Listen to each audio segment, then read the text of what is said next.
พี่น้องเสร็จเรียบร้อยแล้วกับบ้านใหม่ของเต้วสุกิตตานางเอกปฐมบันเทิงศิลป์พี่น้อง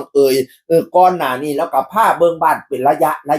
ะตอนนี้เสร็จเรียบร้อยแล้วพร้อมขึ้นอยู่แล้วเซิ้นพี่เซิ้นน้องมาขึ้นบ้านใหม่บัดนี้พี่น้องเลี้ยนเซิ้นพี่น้องแม่ทุกคนนะคะเลิกงามยามดีทำบุญขึ้นบ้านใหม่บ้านในฝันของแม่วันที่5ถึงวันที่6พฤษภาคม2569ณบ้านเลขที่226/3บ้านหนองบัวตำบลโคกสะอาดอำเภอคลองไส้จังหวัดกาฬสินธุ์ส่วนในวันที่6ตอนกลางวันมีรถแห่เพชรโสธร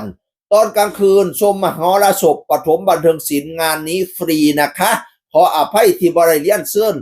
ถึงที่ขอใช้พื้นที่นี่เป็นการเรียนเชิญนะคะป๊าดพี่น้องหมอลำปฐมบันเทิงศิลป์ผู้ใดเสพงานวันที่6นะพี่น้องแล้วก็กลางเว้นนี่มีรถแห่วันที่5นี่ก็เริ่มทำบุญสวดมงคลยามมื้อแลงวันที่5นั่นน่ะเก้าวันที่5นี่เริ่มแต่9 นาฬิกาเมื่อวานนี่บวงสรวงศาลพญานาคแล้วก็บ่าย2นี่บรรจุอัฐิพ่อเด่นแม่ไก่วันแล้วก็18 นาฬิกาก็สวดมนต์เย็นสวดมงคลพระเก้ารูปวันที่6เช้าตื่นมื่นตา7 นาฬิกาทำบุญตักบาตร9 นาฬิกาพิธีขึ้นบ้านใหม่พนันใหม่ตามประเพณีพื้นบ้านว่าซั่นก็ขึ้นแบบโบราณอีสานบ้านเฮา12 นาฬิกาก็ร่วมรับประทานอาหารแล้วก็ฉลองเพลิดเพลินร่วมแห่กับรถแห่เพชรโสธรแล้วก็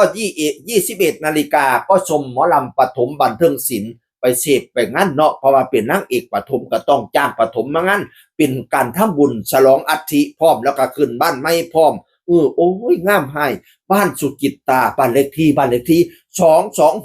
226/3ฝันของแม่ว่าซั่นฝันของแม่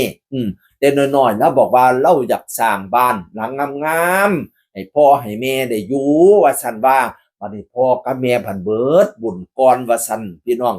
ลดตนชาติให้บ่เป็นหยังดอกพ่อกับแม่เบิ่งเฮาอยู่เทิงฟ้าพุ่นกตัญญูกตเวทีสร้างบ้านในฝันให้อีแม่แล้วก็ทำบุญบรรจุอัฐิให้พ่อให้แม่เรียบร้อยพี่น้องโอ้ยคำคุณเด้ออีหล่า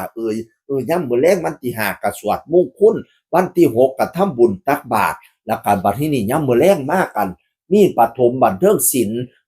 โอ้ยสมหน้าสมตานางเอกปฐมบันเทิงศิลป์ให้เจริญเด้อคำแพงอีแม่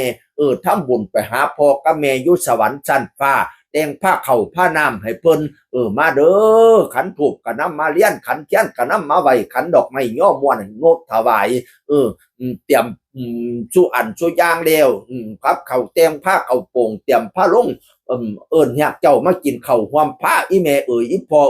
มาเบิ่งลูกเบิ่งเต้าเจ้าใจแม่นคุณหายสร้างบ้านสร้างเฮียนบ้านในฝันของแม่สร้างให้แม่อยู่เทิงฟ้าพุ่นมาส่องมาแง่งให้มาโกกมาบังมากังมาเหลี่ยมตุ่มลูกตุ่มเต้าเด้อบัดนี้แม่